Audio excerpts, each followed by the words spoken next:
The living room curtains glowed warm and golden through the October dusk.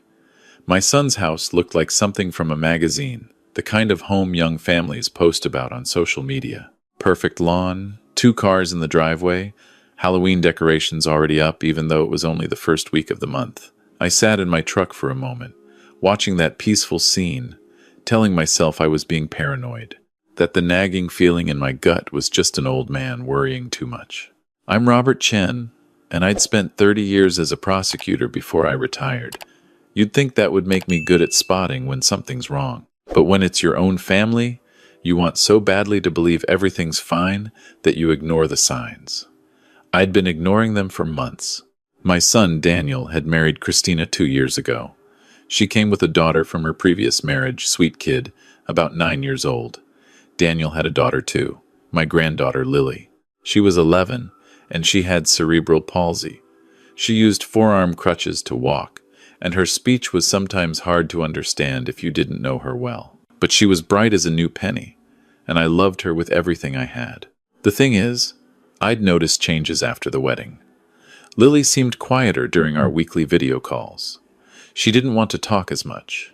When I asked about school or her friends, she'd give short answers and glance off camera, like she was checking if someone was listening. 3 times in the past 2 months, Daniel had called to cancel our Saturday visits at the last minute. "Lily's not feeling well," he'd say. Or "Christina planned a family thing. Sorry, Dad." But my daughter-in-law had never seemed to like having me around anyway. She was polite enough, but there was always this tension, like I was intruding on her perfect blended family. Tonight I hadn't called ahead. I'd been driving back from a reunion with some old colleagues in Boston, and the route took me right past Daniel's neighborhood in suburban Connecticut. What's another 45 minutes to stop by and see my granddaughter? I'd thought. Maybe take her out for ice cream. Just the 2 of us. I rang the doorbell. Through the frosted glass, I could see shapes moving. Heard Christina's voice, sharp and irritated.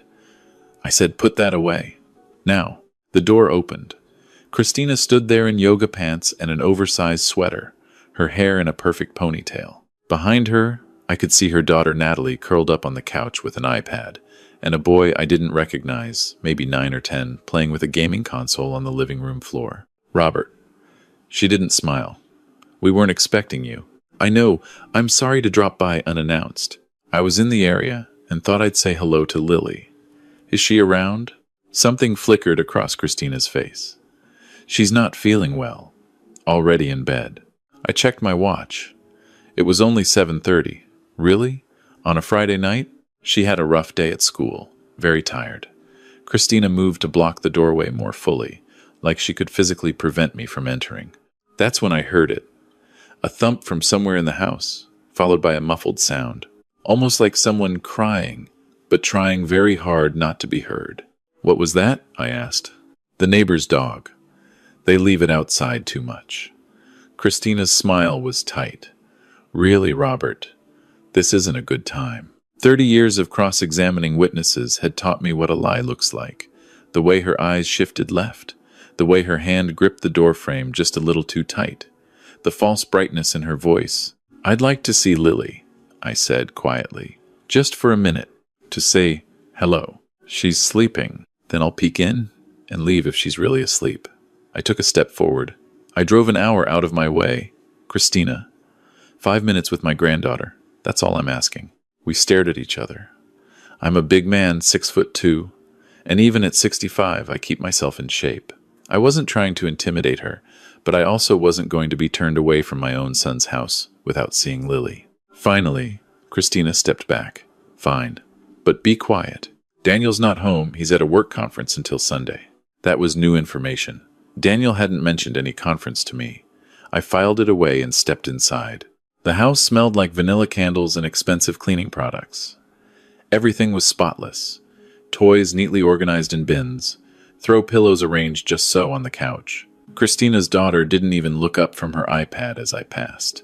The boy, Christina's son, I realized now, glanced at me with something that looked almost like pity before returning to his game. "Lily's room is upstairs," I said, heading for the staircase. Actually, Christina moved to intercept me. "She's not up there right now." I stopped. "Where is she?" "In the basement. She wanted to be somewhere cool and dark because of her headache. You know how migraines are. Lily had never had migraines in her life. But I nodded and changed direction, heading for the basement door in the hallway. Christina followed close behind me, chattering nervously about how Lily had been struggling with the transition to middle school, how she was so sensitive, how sometimes she just needed space. I opened the basement door. The stairs descended into darkness. "Lily?" I called. "Sweetheart, it's Grandpa." Silence. Then, very quietly, "Grandpa?" Her voice came from the far corner. I flipped the light switch, but nothing happened. "Bulb burned out," Christina said quickly. "I keep meaning to replace it." I pulled out my phone and turned on the flashlight. As I descended the stairs, the beam swept across the basement. It was mostly empty concrete floor, bare walls, a few storage boxes stacked against one side. And there, in the far corner near the water heater, I saw her. Lily was sitting on a sleeping bag, not a bed, not even a mattress, a sleeping bag on the concrete floor. She was wearing her school uniform, still a polo shirt and khaki pants that I realized with a sick feeling looked like she'd been wearing them for days. Her forearm crutches leaned against the wall nearby. She blinked in the flashlight beam, and I saw that her face was dirty. Her hair, usually so carefully braided by her father, was tangled and unwashed. "Hi, Grandpa," she said softly. "What are you doing here?" I couldn't speak for a moment. My throat had closed up. I could feel my heart pounding in my ears, could feel 30 years of controlled courtroom demeanor threatening to crack wide open. "Visiting you, baby girl," I finally managed. I walked over and knelt beside her sleeping bag, my knees protesting against the cold concrete. "What's going on? Why are you down here?" Lily looked past me, up the stairs to where Christina stood, silhouetted in the doorway. Then she looked back at me with those big brown eyes, Daniel's eyes, and I saw something in them that made my blood run cold. Fear. She was afraid to answer. "It's okay," I said quietly, putting my hand on her shoulder. "You can tell me anything. You know that, right?" Christina said, "I'm too loud upstairs. My crutches make noise, and Natalie and Ryan need quiet to do their homework. So I stay down here now. It's okay. It's not that bad." Not that bad. Those 3 words, spoken in her small, halting voice, nearly broke me. I looked around with the flashlight, a sleeping bag, a pillow that looked thin and flat, a gallon water jug, a plastic bucket that I realized with horror was probably for when she needed to use the bathroom at night. No windows, no heat source, and the basement was freezing. No books, no toys, nothing. "How long have you been sleeping down here, Lily?" She bit her lip. "I don't know. A while." "Since school started?" She nodded. "That was 6 weeks ago." I stood up slowly, my hands shaking. I walked back up the stairs, and Christina retreated as I emerged. She was already talking, words spilling out fast. "It's temporary, just until we can figure out a better arrangement. The house isn't big enough for all of us, and Lily takes up so much room with her equipment and her therapy things.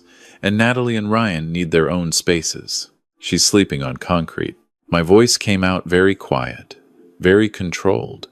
The prosecutor voice, the one that had made defense attorneys nervous. "My granddaughter, an 11-year-old child with a disability, is sleeping on a concrete floor in your basement, while your children have bedrooms. It's complicated. Where's Daniel?" "I told you. A conference. Does he know about this?" I gestured toward the basement. "Does my son know his daughter is living in your basement?" Christina's jaw set in a hard line. "Daniel knows exactly what he needs to know. Lily is difficult. She requires constant attention. She can't even get dressed by herself without help. My children need stability. And Daniel agrees that sometimes sacrifices have to be made for the good of the family unit." Sacrifices. I repeated the word slowly. "You think making a disabled child sleep in a basement is a sacrifice? You don't understand what it's like, Robert. You're not here day to day. You don't see how much work she is. The school called 3 times this week about her missing assignments. She can't keep up. She's falling behind. Maybe if she tried harder. She's 11 years old, and she needs to learn that actions have consequences. If she doesn't do her homework, if she doesn't follow the rules, then yes, There are consequences. I stared at this woman, this stranger who had somehow convinced my son to let her torture his own child, because that's what this was. Torture, isolation, abuse. I'm taking her home with me, I said. Right now. Tonight. Christina's eyes went wide, then narrowed. You can't do that. You're not her parent. You have no legal right. I'm calling the police. And telling them what? That I gave Lily a quiet place to sleep because she was disturbing the other children? That I'm maintaining household rules? Go ahead, Robert. Call them. See what they say. Because I've been documenting everything. Every tantrum. Every refusal to do homework. Every time she's been disruptive. I have records. Do you? She was right, and we both knew it. Without Daniel here, without his permission, I couldn't just take Lily. The police would call it a custody dispute. They'd tell me to go through proper channels. And by the time I got a lawyer, got a court date, got anything done, who knows what would happen to Lily. But I also knew something Christina didn't. I knew the law, I knew the system, and I knew how to play it. You're right, I said, forcing myself to sound calmer. I apologize for overreacting. It's late, I've been driving all day, and I'm tired. Can I at least say goodnight to Lily properly before I go? Christina looked suspicious, but she nodded. 5 minutes. I went back downstairs. Lily was standing now, leaning on her crutches, her face anxious. Am I in trouble, Grandpa? No, sweetheart. Never. I knelt again and pulled her into a hug. She was so thin. When had she gotten so thin? Listen to me very carefully. I need you to be brave for a little while longer. Can you do that? She nodded against my shoulder. I'm going to fix this. I promise you. I'm going to fix this. But I need you to trust me. Okay? Okay. Has Christina hurt you? Physically, I mean? Lily hesitated. She doesn't hit me, but sometimes she grabs my arm really tight when I'm too slow. And once she pushed me and I fell down the stairs. But she said it was an accident. I closed my eyes, fighting to keep my breathing steady. Okay. Thank you for telling me. You're so brave, Lily. So brave. Grandpa? Her voice got even smaller. Am I bad? Is that why I have to stay down here?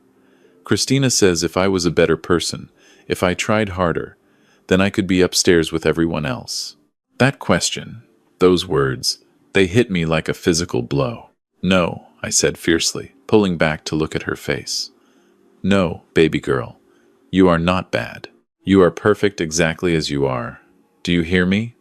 This is not your fault. None of this is your fault. Tears started running down her dirty face.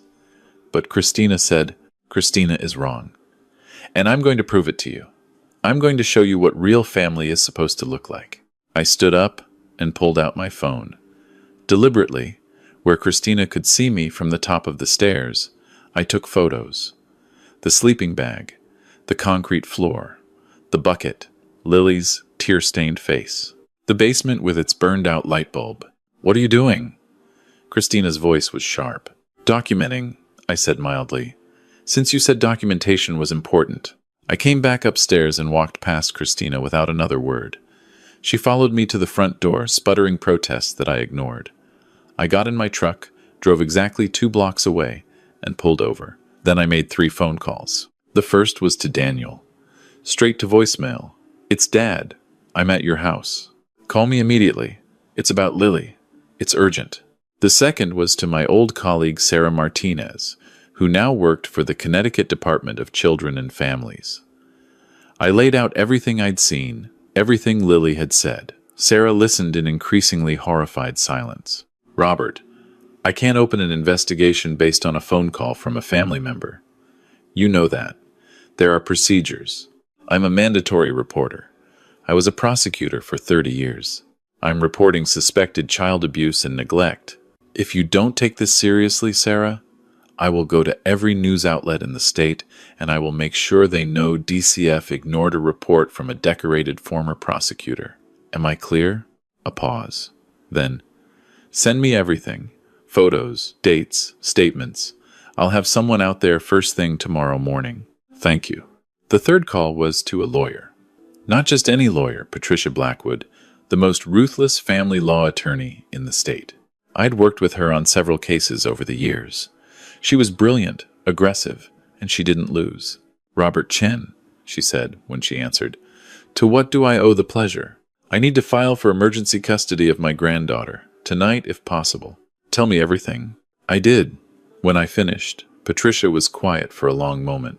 "This is bad, Robert. Really bad. But you're right to move fast. I can have emergency petition ready by morning. We'll file first thing Monday. Judge Peterson owes me a favor. I can probably get us an expedited hearing. But you need to understand, without your son's cooperation, this is going to be a fight." "I know. Have you considered that Daniel might side with his wife?" "Yes. And then I'll fight him too. That's my granddaughter, Patricia. I'm not leaving her in that basement." "Good. Send me everything you have. Photos, recordings if you made any, Lily's statement. I want it all. And Robert, get some sleep. We're going to war on Monday." I didn't sleep much that night. I drove to a hotel near Daniel's house and lay awake, staring at the ceiling, thinking about Lily alone in that basement. Every time I closed my eyes, I saw her face. "Am I bad, Grandpa?" Saturday morning, my phone rang at 6 a.m. "Daniel." "What the hell did you do?" he shouted before I could even say hello. "Christina is hysterical. She says you came to the house, harassed her, took pictures of Lily without permission. Did she tell you where I found Lily?" "She said Lily was in the basement because she wanted to be somewhere quiet." "Daniel." I cut him off. "Your daughter is sleeping on a concrete floor. She's been there for 6 weeks. She's using a bucket as a toilet. She told me Christina pushed her down the stairs. When I asked her why she was down there, she asked me if she was bad.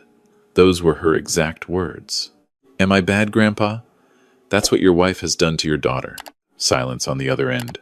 Then, "That's not Christina wouldn't—" "I have photos. I have Lily's statement. And I've already reported this to DCF. They're probably at your house right now." "You called DCF on my wife? On my family? Dad, how could you—" "How could I?" My voice rose. "How could you? You're her father, Daniel. You're supposed to protect her. And instead, you let that woman—" "Don't talk about Christina that way. She's my wife. She's trying her best in a difficult situation. You don't understand. Then help me understand.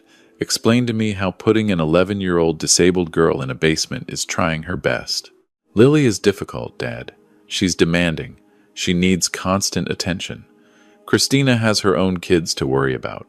And that makes it okay?" "I didn't say that. I'm saying it's complicated. Marriage is about compromise. Sometimes, not about this, not about your child's safety and well-being. Daniel, listen to yourself. You sound like I stopped, not wanting to say what I was thinking, that he sounded like every enabler I'd ever prosecuted, every parent who'd looked the other way while a spouse abused their kid. I sound like what, Dad? Go ahead, say it. You sound like you've forgotten who you are. The Daniel I raised would never allow this. Maybe the Daniel you raised doesn't exist anymore. Maybe I'm just trying to hold my family together and you're tearing it apart because you can't accept that Lily isn't your responsibility anymore. She's mine. And Christina's. Is that what Christina tells you? That I'm the problem? I'm not having this conversation. Stay away from my house, Dad. Stay away from my family. I mean it." He hung up. I sat there with the dead phone in my hand, feeling like I'd been punched in the gut. My son, my boy, how had he become this person? An hour later, Sarah Martinez called. We're at the house. "Christina is refusing to let us in without a warrant. Can you get one?" "Working on it. But Robert, there's something you should know. Christina has documentation. Lots of it. Emails to the school about Lily's behavior. Notes about incidents at home. Photos of messes she claims Lily made. She's been building a case that Lily is out of control and dangerous." "Dangerous? She's 11 years old with cerebral palsy." "I know. But on paper, it looks like Christina has been trying to manage a difficult child, and you're an overreacting grandparent. The judge is going to look at this very carefully." "What about Lily's statement?" "What she told me. It helps. But kids can be coached. Christina will claim Lily is lying because she's mad about having rules. We need more." I thought about that. What if I had video? Video of what? Of how Christina treats Lily when she thinks no one's watching. Sarah was quiet. Then, Robert, whatever you're thinking, I'm thinking I'm going to protect my granddaughter, whatever it takes. That night, I waited until after midnight. Then I drove back to Daniel's neighborhood and parked 3 houses down, in a spot where I had a partial view of the backyard. I'd noticed earlier that one of the basement windows was actually a small ventilation grate near ground level. If I was quiet, if I was careful, I might be able to hear what was happening in there. I know how this sounds. I know the legal and ethical implications, but I also know what I saw, and I wasn't going to let paperwork and procedures leave Lily in that basement while lawyers argued about jurisdiction. I sat in my truck for 2 hours, watching and listening. Around 2 a.m., I heard it. Christina's voice, sharp and angry, coming from inside the house. I don't care if you're cold. You should have thought about that before you spilled juice on the carpet. Maybe next time you'll be more careful. Then Lily's voice, small and frightened. It was an accident. I said I was sorry. Sorry doesn't clean the carpet. Sorry doesn't pay for the professional cleaning I'm going to need. Do you know how much that costs? Do you? No. More than you're worth, apparently. God, I don't know what Daniel was thinking, saddling me with you. You're nothing but a burden. I had my phone out, recording audio. My hands were shaking with rage, but I kept the phone steady. Please, Christina, can I at least have a blanket? It's really cold down here. You have a sleeping bag. That's enough. Now go to sleep and stop bothering me. And if I hear one more word out of you tonight, you won't eat breakfast tomorrow. Understand? Silence. Then, very quietly, yes, ma'am. I sat there in my truck with tears running down my face, listening to my granddaughter cry herself to sleep in a basement. And I thought about every case I'd ever prosecuted. Every child abuse case where I'd stood in front of a jury and argued for justice.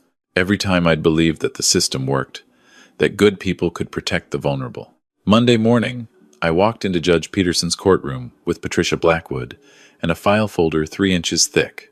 We had photos. We had Lily's statement. We had my audio recording.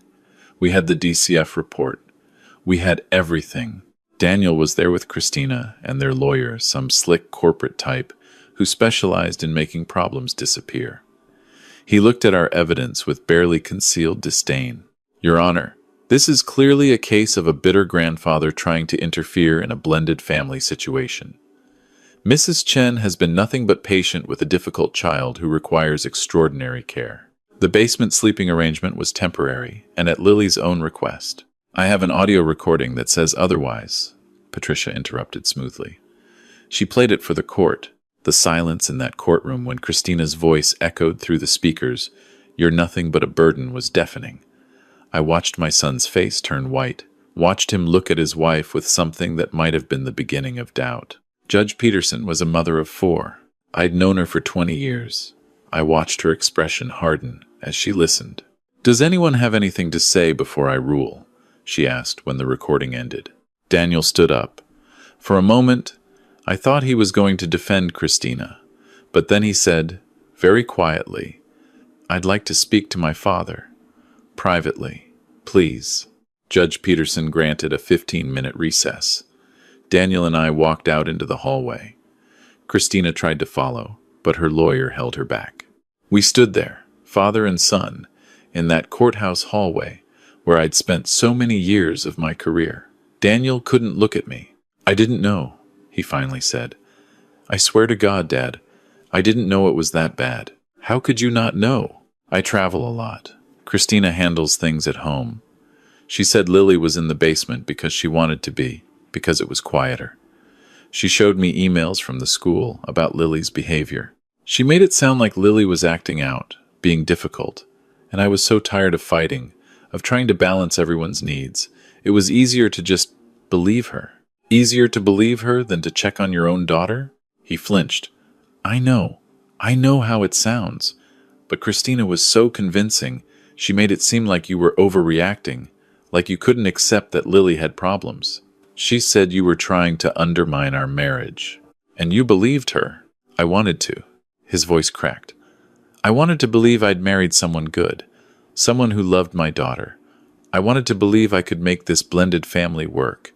And admitting that she was doing this, it meant admitting I'd failed, that I'd chosen wrong, that I'd put Lily in danger.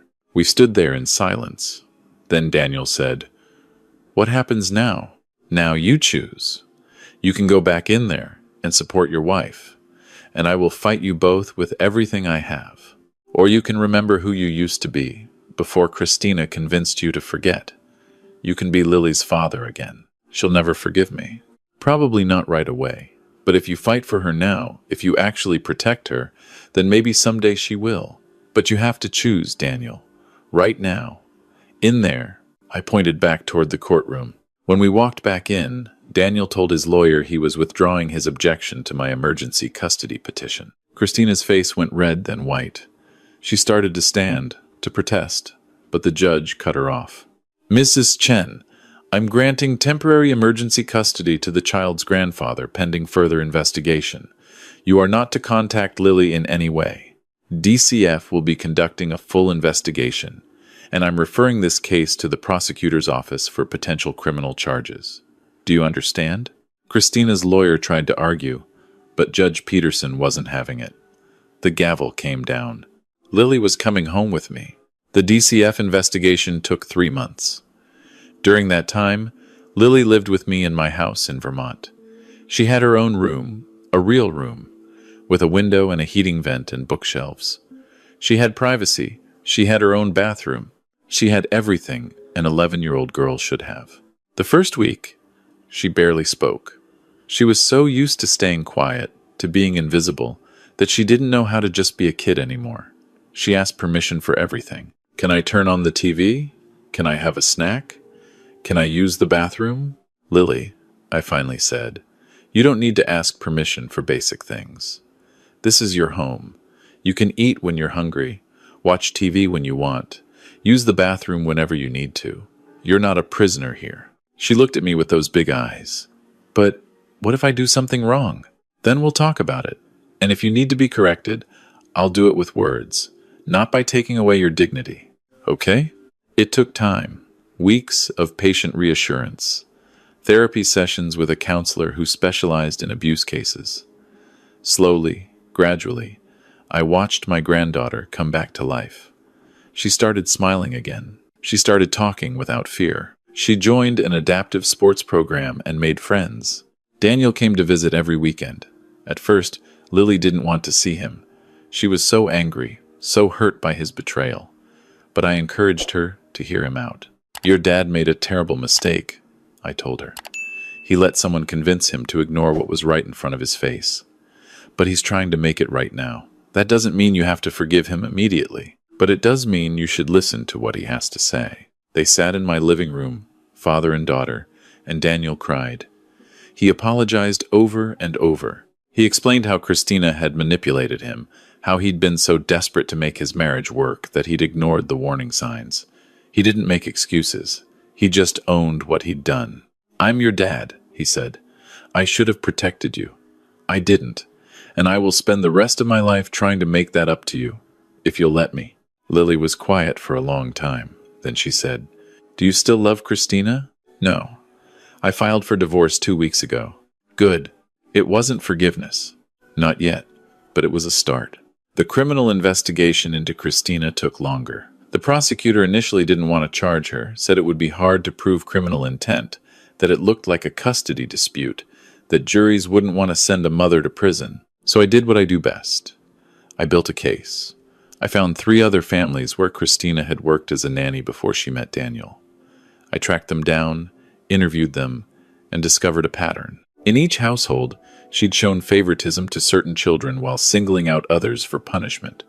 One mother told me Christina had locked her 6-year-old son in a closet for 2 hours as discipline. Another said Christina had withheld food from a child with ADHD, claiming he didn't deserve dinner because he'd been too hyper. I gave all of this to the prosecutor. Patricia Blackwood made sure the media got wind of it. Suddenly, it wasn't just about one granddaughter in a basement. It was about a pattern of abuse spanning years. Christina was charged with child endangerment, reckless endangerment, and assault. For the pushing incident Lily had mentioned, she pleaded guilty to avoid trial and got 2 years in prison, plus 5 years probation. She also lost custody of her own children. They went to live with their father, who'd been paying child support all those years and had no idea what was happening in Daniel's house. Daniel never got the house in the divorce. Christina did, initially, because her lawyer argued she needed stability for her children. But when she went to prison, the house had to be sold to pay legal fees. Daniel got half the proceeds. Christina got nothing. The divorce was finalized 8 months after that night. I found Lily in the basement. Daniel moved to Vermont to be closer to us. He bought a small house 10 minutes from mine. Started therapy. Started learning how to be a father again. Lily still lives with me. She's 13 now, in 8th grade. She's on the honor roll. She plays wheelchair basketball. She volunteers at the local animal shelter on weekends. She still sees a therapist, still has nightmares sometimes. But she's healing. Last week, she came home from school with a drawing she'd made in art class. It was a picture of my house in bright colors, with her standing on the front porch, smiling. At the bottom, she'd written, "Home." She handed it to me shyly. "I wanted you to have it. To remember." "Remember what, sweetheart?" "That you saved me. That night you came to Dad's house, I didn't think anyone would ever save me. I thought I'd be in that basement forever. Or that maybe I'd just to stop existing. Like, I'd disappear, and no one would notice." I pulled her into a hug, my heart breaking for everything she'd been through, and swelling with pride for everything she'd overcome. "I saw you, Lily. I've always seen you, and I always will." She hugged me back, and I felt her relax in a way she never used to. Safe, secure, loved. That's the thing about saving someone. It's not one grand gesture. It's showing up, day after day, even when it's hard. Even when your own son turns against you. Even when the system seems designed to protect the abuser instead of the victim, you show up. You fight. You don't give up. Because somewhere out there is a child sleeping on a concrete floor, asking themselves if they're bad, wondering if anyone will ever love them enough to save them. And the answer has to be yes. It has to be. I look at Lily now, happy, thriving, alive, and I know I'd do it all again. Every angry phone call with Daniel, every court hearing, every sleepless night, all of it. She deserves that. Every child deserves that. And I'll spend the rest of my life making sure she knows it.